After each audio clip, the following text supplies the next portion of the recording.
എല്ലാവർക്കും ആത്മനമസ്കാരം. ശ്രീമദ് മഹാഭാഗവതം ചതുർത്ഥ സ്കന്ധം അധ്യായം 17 16 ശ്ലോകങ്ങൾ വരെ നമ്മൾ ഇന്നലെ കണ്ടു. ഇന്ന് 17ാമത്തെ ശ്ലോകമാണ് പറയുന്നത്.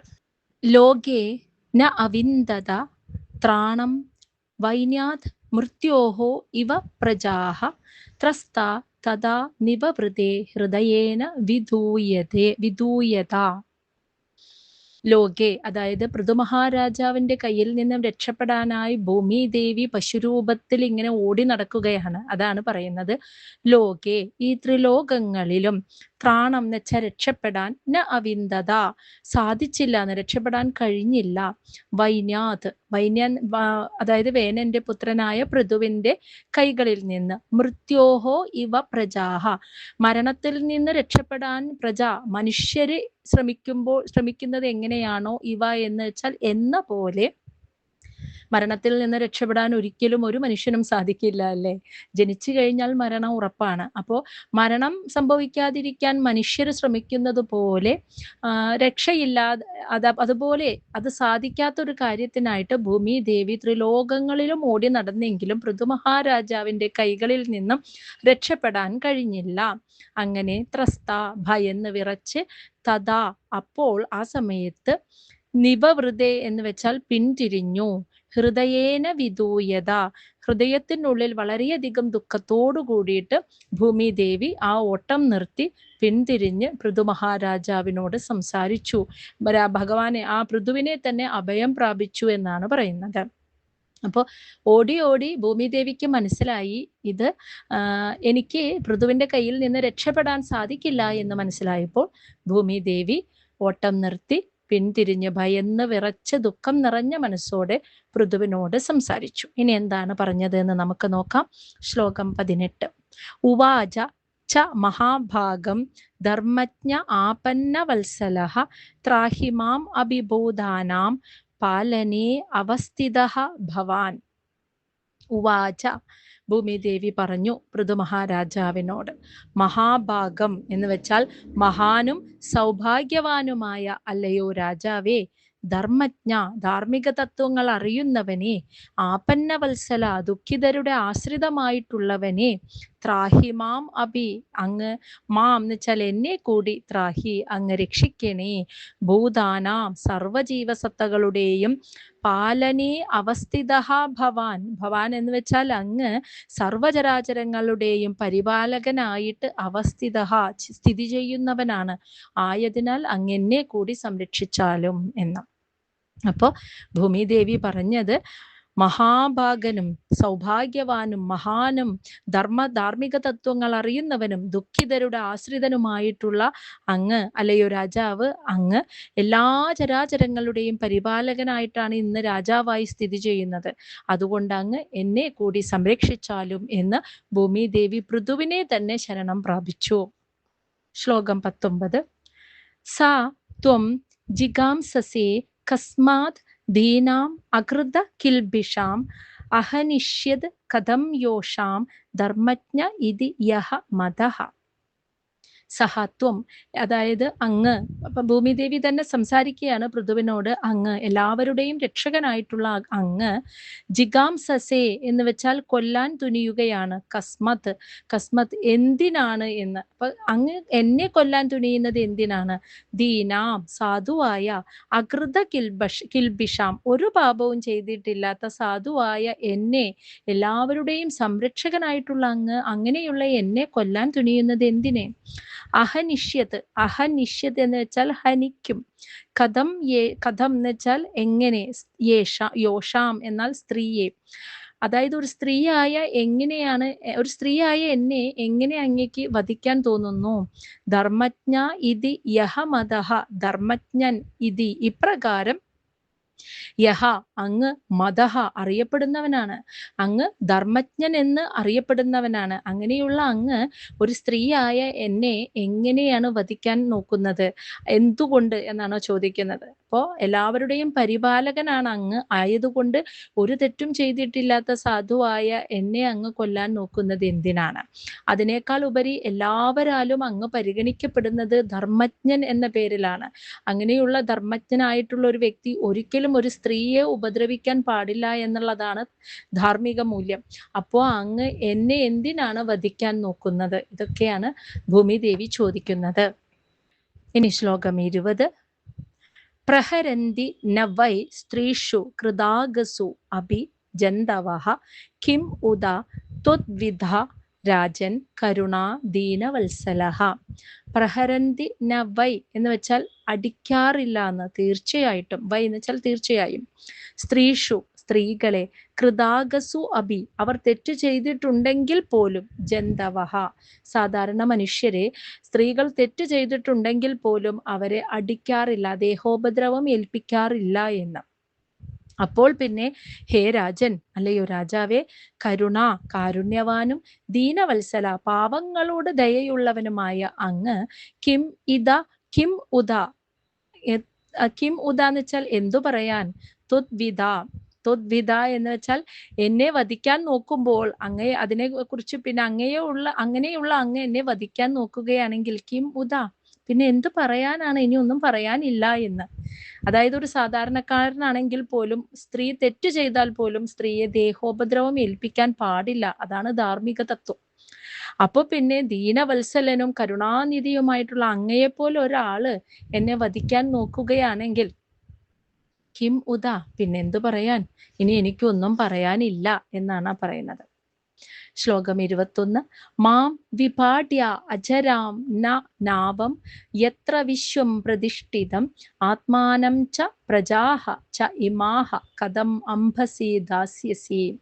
മാം വിപാട്യ എന്നെ, മാം എന്ന് വെച്ചാല് എന്നെ, വിപാട്യ എന്ന് വെച്ചാൽ നശിപ്പിച്ച് കഷ്ണങ്ങളാക്കുക. അജരാം, അജരാം എന്ന് വെച്ചാൽ നല്ല ശക്തിയുള്ളത് എന്നർത്ഥം. അങ്ങ് എന്നെ നശിപ്പിച്ച് നശിപ്പിക്കുകയാണ്. വിപാട്യ എന്ന് വെച്ചാൽ മുറിച്ച് കഷ്ണങ്ങളാക്കുക എന്നർത്ഥം ഭൂമിയെ.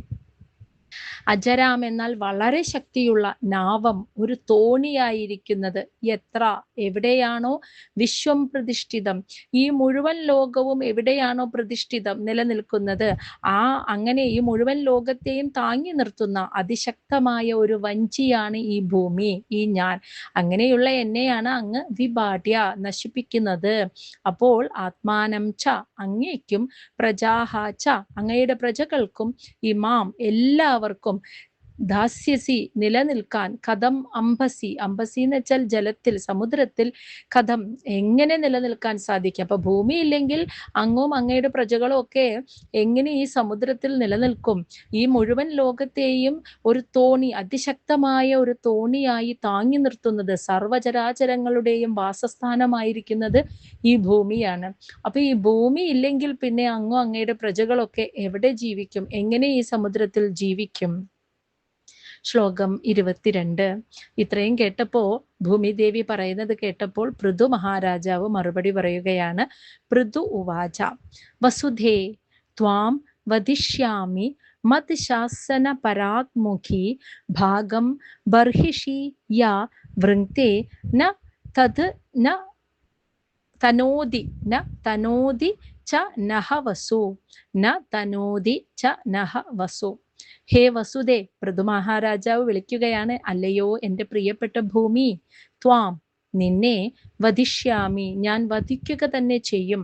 അപ്പൊ കാരണം പറയാണ്, മത് ശാസന എൻ്റെ ആജ്ഞയെ, പരാഗ്മുഖി പിന്തിരിഞ്ഞു നിന്നു നീ എന്ന്. അതായത് എൻ്റെ ആജ്ഞയെ നീ അനുസരിച്ചില്ല, അതിനെ നീ എതിർത്ത് പിന്തിരിഞ്ഞു നിന്നു, അതുകൊണ്ട് തീർച്ചയായും നിന്നെ ഞാൻ വധിക്കും.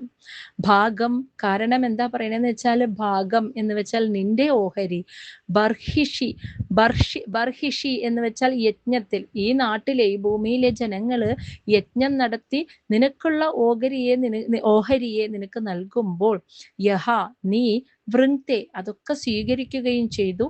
എന്നിട്ട് ന തനോതി, ന എന്നുവെച്ചാൽ ഇല്ല, തനോതി എന്ന് വെച്ചാൽ തിരികെ നൽകിയില്ല, നഹ ഞങ്ങൾക്ക് വസു സമ്പത്തിനെ, ആ ഭൂമിയിലെ സർവ്വസമ്പത്തിനെയും നീ ഞങ്ങൾക്ക് തിരികെ നൽകിയില്ല. നിന്റെ ധർമ്മം ഭൂമിയുടെ ആ ഫലഭൂയിഷ്ഠതയെയൊക്കെ പുറത്തേക്ക് കൊടുത്ത് ഭൂമിയിൽ ജീവിക്കുന്ന സർവചരാചരങ്ങൾക്കും സമ്പദ് സമൃദ്ധിയെ നൽകുക എന്നതാണ്. പക്ഷേ നീ എൻ്റെ ശാസനയെ ധിക്കരിച്ചിട്ട് ഈ ഭൂമിയിലെ ജനങ്ങൾ നിന്നെ സംതൃപ്തരാക്കാൻ നടത്തുന്ന യജ്ഞത്തിൽ നിനക്ക് വേണ്ട ഓഹരിയെ ഒക്കെ നൽകിയിട്ട് നീ അതൊക്കെ സ്വീകരിക്കുകയും ചെയ്തു. എന്നിട്ട് നീ ഞങ്ങൾക്ക് ആ ഒരു സമ്പത്തിനെ, സമൃദ്ധിയെ, ആ ഫലഭൂയിഷ്ഠതയെ തന്നില്ല, തിരിച്ചു തന്നില്ല.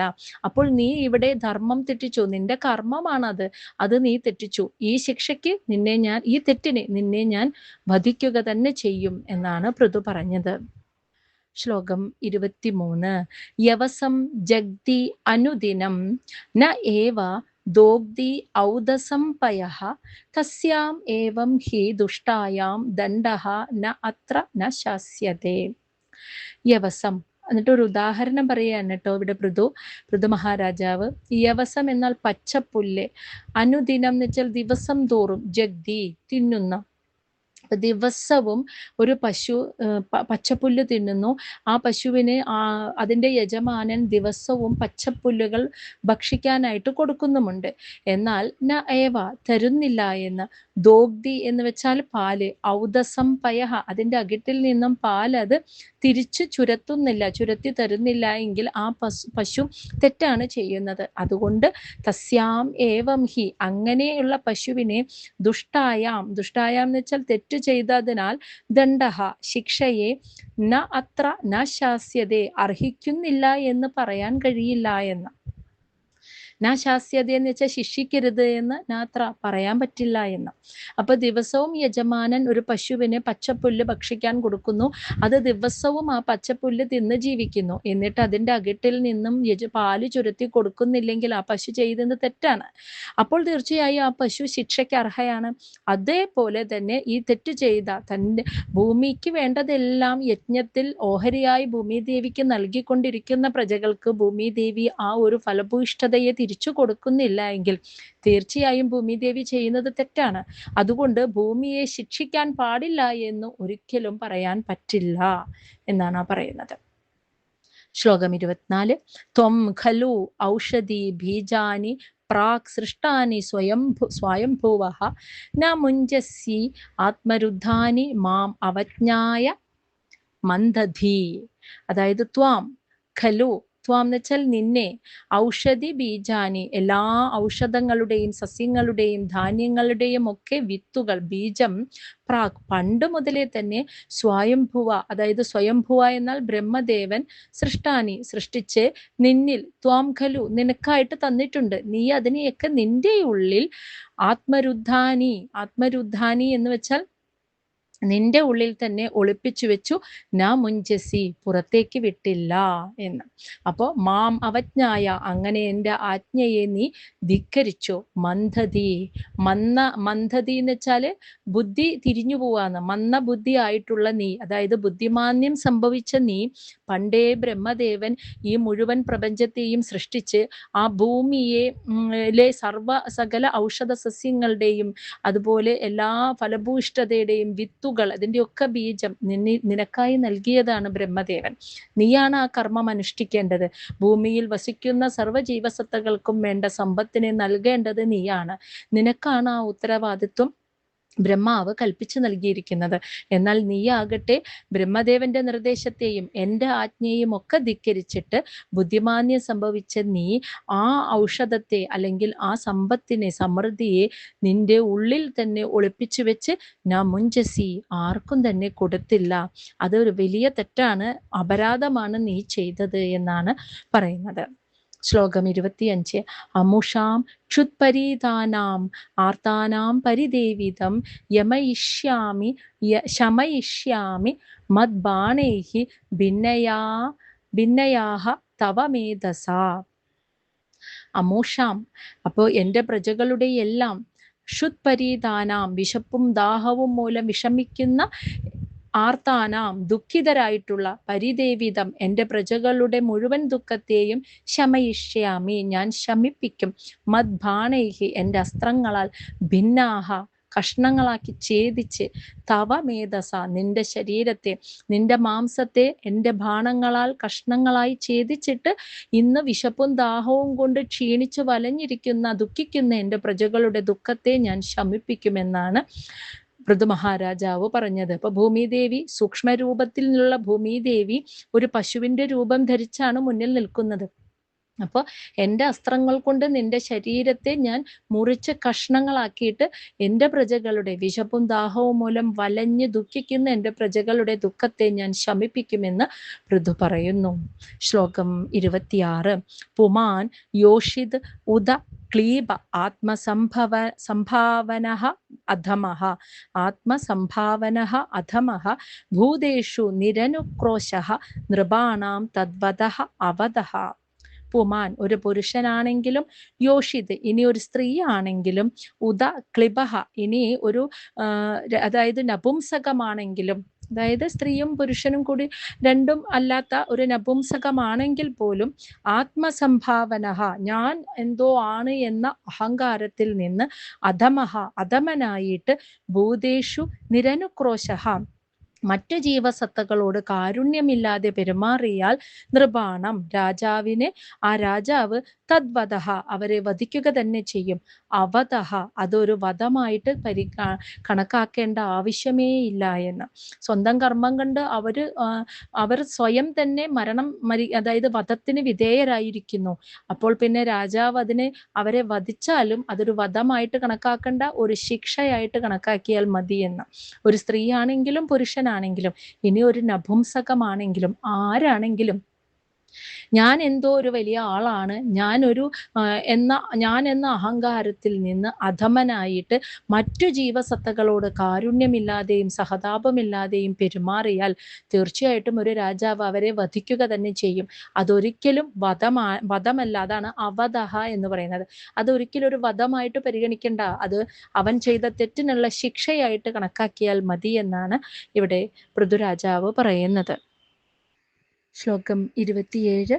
ത്വാം സ്തബ്ധാം ദുർമദാം നീത്വാ മായാഘാം തിലശഃ ശരൈഹി ആത്മയോഗബലേന ഇമാഹ ധാരയിഷ്യാമി അഹം പ്രജാഃ. ത്വാം നീ, സ്തബ്ധാം എന്ന് വെച്ചാൽ മിഥ്യാ അഹങ്കാരം, ഞാൻ എന്തോ വലിയൊരാളാണ് എന്ന് ഊതി വീർപ്പിക്കപ്പെട്ട ആ മിഥ്യാ അഹങ്കാരമുള്ള ദുർമദാം ദുരഹങ്കാരിയുമായ നീ ത്വാ അങ്ങനെയായി തീരുമെന്ന്.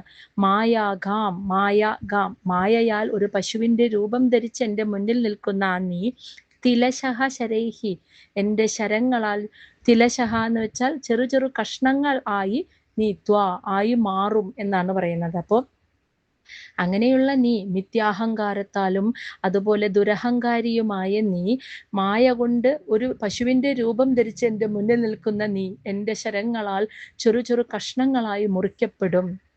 അങ്ങനെ ആത്മയോഗ ബലേന, അങ്ങനെ നിന്നെ നശിപ്പിച്ചു കഴിഞ്ഞ് ഞാൻ എൻ്റെ യോഗശക്തിയാൽ ഇമാം ഇതുപോലെ ഒരു ഭൂമിയെ സൃഷ്ടിച്ച് അഹം എൻ്റെ പ്രജകളെ ധാരയിഷ്യാമി സംരക്ഷിക്കുക തന്നെ ചെയ്യും. ഇപ്പൊ ഭൂമിദേവിയോട് പറയാണ്, ഞാനില്ലെങ്കിൽ അങ്ങയുടെ പ്രജകൾക്കും എങ്ങനെ ഈ ജീവിക്കാൻ പറ്റും എന്ന് ചോദിച്ചപ്പോൾ ഭൂമിദേവി പറഞ്ഞിരുന്നു. അപ്പോൾ അതിന് മറുപടി പൃഥുരാജാവ് പറയാണ്, നീ എന്തോ ഒരു വലിയ ആളാണ് എന്ന മിഥ്യാഹങ്കാരം കൊണ്ടും ദുരഹങ്കാരിയുമായ നിന്നെ, എൻ്റെ മുന്നിൽ നിന്റെ മായാശക്തി കൊണ്ട് നീ ഒരു പശുരൂപത്തിൽ നിൽക്കുന്ന നിന്നെ എൻ്റെ ശരങ്ങൾ കൊണ്ട് കഷ്ണങ്ങളാക്കി ഞാൻ മുറിച്ച് നശിപ്പിക്കും. എന്നിട്ട് എൻ്റെ യോഗശക്തിയാൽ മറ്റൊരു ഭൂമിയെ ഇവിടെ സൃഷ്ടിച്ച് ദുഃഖിക്കുന്ന എൻ്റെ പ്രജകളെ ഞാൻ സംരക്ഷിക്കുമെന്ന് തന്നെ പൃഥുരാജാവ് വിളിച്ച് ഉറക്ക പറയുകയാണ് ചെയ്യുന്നത്.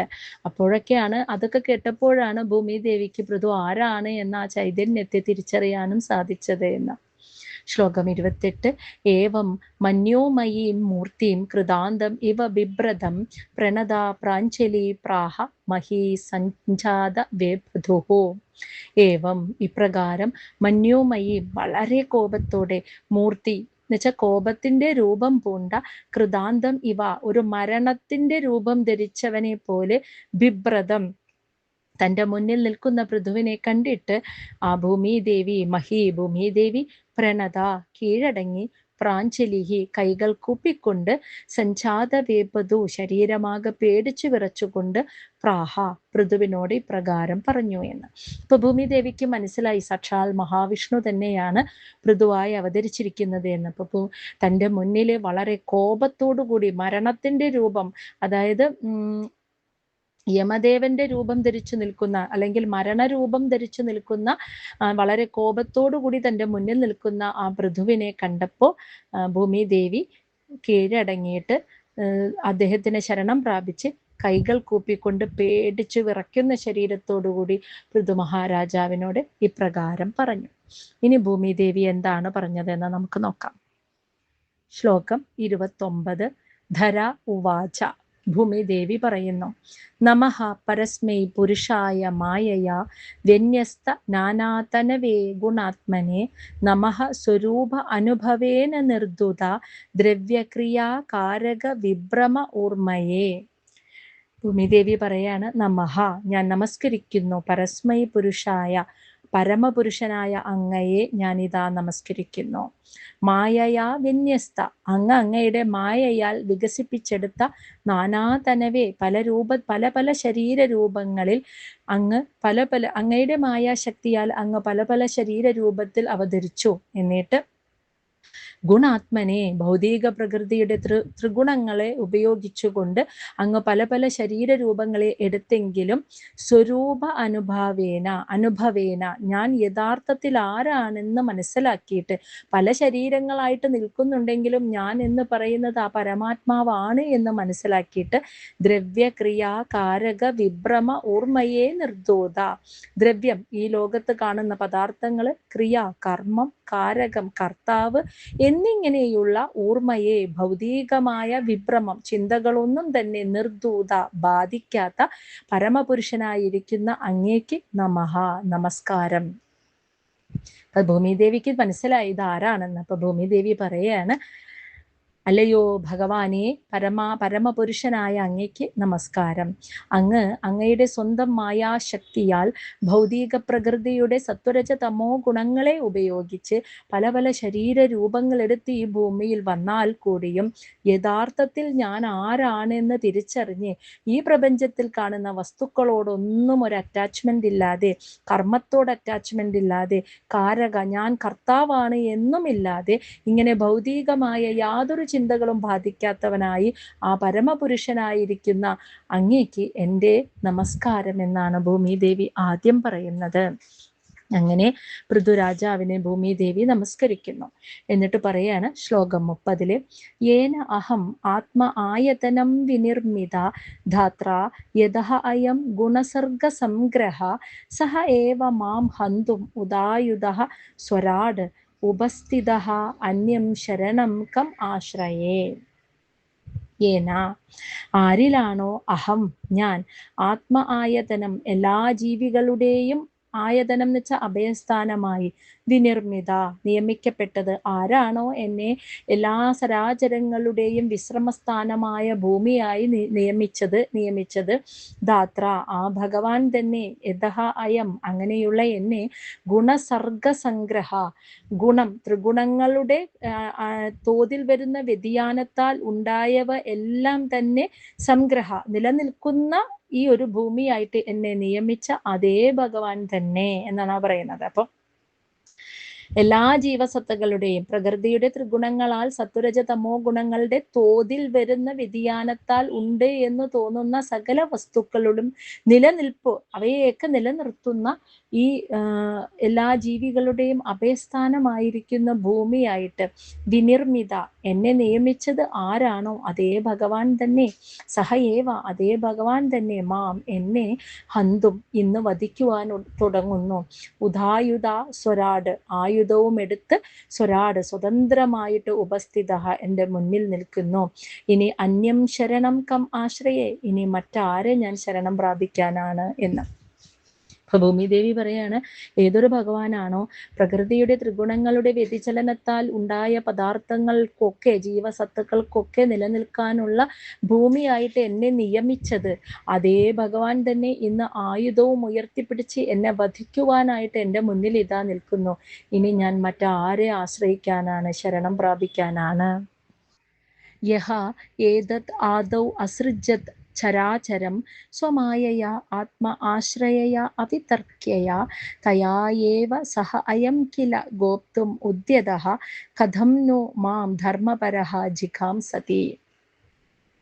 യഹ ഏതൊരു ഭഗവാൻ, ഏതത് അതായത് ഈ സർവചരാചരങ്ങളെയും ആദൗ ആദിയിൽ അസൃജത് സൃഷ്ടിച്ചത്, ചരാചരം അതായത് സർവചരാചരങ്ങളെയും ഏതൊരു ഭഗവാനാണോ ആദിയിൽ ഇവിടെ സൃഷ്ടിച്ചത്, സ്വന്തം മായയാ സ്വമായയാ സ്വന്തമായ ശക്തിയാൽ ആത്മ ആശ്രയയാ ആത്മാവായി നിന്ന് ആത്മാവിനെ ആശ്രയിച്ച് അവിതർക്യയാ ആർക്കും മനസ്സിലാക്കാൻ പറ്റാത്ത രീതിയിൽ, അവിതർക്യയ എന്ന് വെച്ചാൽ ആർക്കും, ഒരു സാധാരണക്കാരന് മനസ്സിലാക്കാൻ പറ്റാത്ത രീതിയിൽ, ഉൾക്കൊള്ളാൻ കഴിയാത്ത രീതിയിൽ ഏതൊരു ഭഗവാനാണോ സ്വന്തം മായാശക്തിയെ ഉപയോഗിച്ച് ആത്മാവായി നിന്നുകൊണ്ട് ഈ പ്രപഞ്ചത്തിൽ ആദിയിൽ സർവചരാചരങ്ങളെയും സൃഷ്ടിച്ചത്, തയായേവ അതേ ഭഗവാൻ തന്നെ ആ മായയിൽ നിന്ന്, സഹ അയം അതേ ഭഗവാൻ തന്നെ ആ മായയിൽ നിന്നിട്ട്, കില ഗോപ്തും ഉദ്യത ഈ സർവചരാചരങ്ങളെ സംരക്ഷിക്കാനും ശ്രമിക്കുന്നു.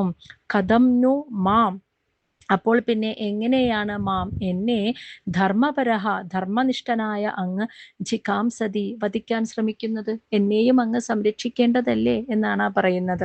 അപ്പൊ ഏതൊരു ഭഗവാനാണോ സ്വന്തം മായാശക്തിയെ ഉപയോഗിച്ച് ആത്മാവായി നിന്നുകൊണ്ട് ഈ സാധാരണക്കാരന് മനസ്സിലാക്കാൻ കഴിയാത്ത അത്രയും നിഗൂഢമായി ആദിയിൽ ഈ പ്രപഞ്ചത്തിലെ സർവചരാചരങ്ങളെയും സൃഷ്ടിച്ചത്, അതേ ഭഗവാൻ തന്നെയാണ് ഇപ്പോൾ സർവചരാചരങ്ങളുടെ പരിപാലകനായിട്ടും നിൽക്കുന്നത്.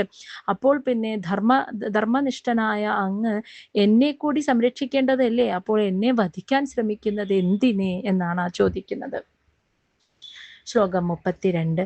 നൂനം ഭദ ഈശസ്യ സമീഹിതം ജനൈഃ തത് മായയാ ദുർജയയാ അകൃത ആത്മഭിഃ ന ലക്ഷ്യതേ യഹ തു അകരോത് അകാരയത് ന ലക്ഷ്യതേ യഹ തു അകരോത് അകാരയത് യഹ അനേക ഏകഃ പരതശ്ച ഈശ്വരഃ.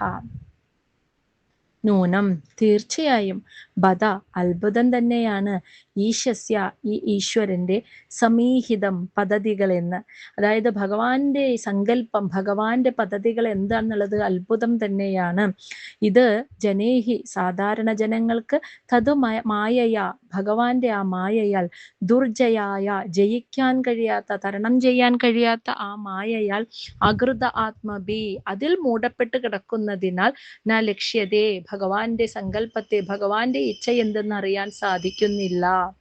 യഹതു ആ ഭഗവാൻ, അകരോത് സൃഷ്ടിച്ചു, അകാരയത് ബ്രഹ്മാവിലൂടെ, ആ ഭഗവാൻ ആദ്യം അകരോത് എന്നാൽ ബ്രഹ്മാവിനെ സൃഷ്ടിച്ചിട്ട് ബ്രഹ്മാവിലൂടെ ഈ പ്രപഞ്ചത്തെ സൃഷ്ടിച്ചു.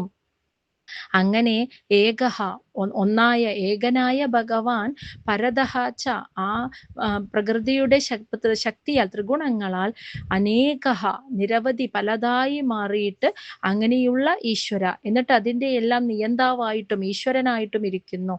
അങ്ങനെയുള്ള ഭഗവാനെ, അത് അത്ഭുതം തന്നെയാണ് ഭഗവാന്റെ ഈ ലീലകൾ എന്നാണ് ഭൂമിദേവി പറയുന്നത്. അതായത് ഭഗവാന്റെ പദ്ധതി ഇപ്പൊ ഭൂമിദേവി മനസ്സിലാക്കുകയാണ്, ഭഗവാൻ തന്നെയാണ് ഇപ്പൊ പൃഥുവായി തന്റെ മുന്നിൽ നിന്ന് തന്നെ സംരക്ഷിച്ചതും തന്നെ സൃഷ്ടിച്ചതും ഭഗവാൻ തന്നെ, നിലനിർത്തിയതും ഭഗവാൻ തന്നെ, ഈ കടമ തനിക്ക് ഏൽപ്പിച്ചു തന്നതും ഭഗവാൻ തന്നെ, അതേ ഭഗവാൻ തന്നെ പൃഥുവായിട്ട് ഇപ്പൊ തന്നെ വധിക്കാനും നിൽക്കുന്നു. അപ്പൊ ഭഗവാന്റെ പദ്ധതി എന്താണെന്നുള്ളത് അത്ഭുതം തന്നെയാണ്. സാധാരണ ജനങ്ങൾക്ക് ആ മായയിൽ പെട്ട് കിടക്കുന്നത് കൊണ്ട് ഈശ്വരന്റെ സങ്കല്പം എന്താണെന്ന്, ഭഗവാന്റെ ഇച്ഛ എന്താണെന്ന് മനസ്സിലാക്കാൻ പറ്റില്ല. കാരണം മായയെ മറികടക്കുക എളുപ്പമല്ല. ജയിക്കാൻ കഴിയാത്ത ആ മായയിൽ പെട്ടുകിടക്കുന്നത് കൊണ്ട് ഈശ്വര സങ്കല്പം എന്താണെന്ന് പൂർണ്ണമായും ഒരു സാധാരണക്കാരന് മനസ്സിലാക്കാൻ പറ്റില്ല. ആ ഭഗവാൻ ആദ്യം ബ്രഹ്മാവിനെ സൃഷ്ടിച്ചിട്ട് ബ്രഹ്മാവിലൂടെ ഈ മുഴുവൻ പ്രപഞ്ചത്തെയും സൃഷ്ടിച്ചു. ഏകനായ ഒരേ ഒരു ഭഗവാൻ പ്രകൃതിയുടെ ത്രിഗുണങ്ങളെ ഉപയോഗിച്ച് അനേക രൂപത്തിൽ ഇവിടെ വന്നു. ഇങ്ങനെയുള്ള ഭഗവാന്റെ എന്നിട്ട് എല്ലാത്തിൻ്റെയും നിയന്താവായ ഈശ്വരനായിട്ടും ഇരിക്കുന്നു. സർവചരാചരങ്ങളായിട്ടിരിക്കുന്നതും ബ്രഹ്മാവായിരിക്കുന്നതും എല്ലാത്തിൻ്റെയും ഈശ്വരനായിരിക്കുന്നതും ഏകനായ ഒരേ ഒരു ഭഗവാൻ തന്നെ. അതുകൊണ്ട് തന്നെ അങ്ങനെയുള്ള അങ്ങയുടെ ലീലകളെ മനസ്സിലാക്കാൻ പോലും പറ്റുന്നില്ല എനിക്ക്. അത് അത്ഭുതം തന്നെയാണ് എന്നാണ് ഇവിടെ പറയുന്നത് ഭൂമിദേവി.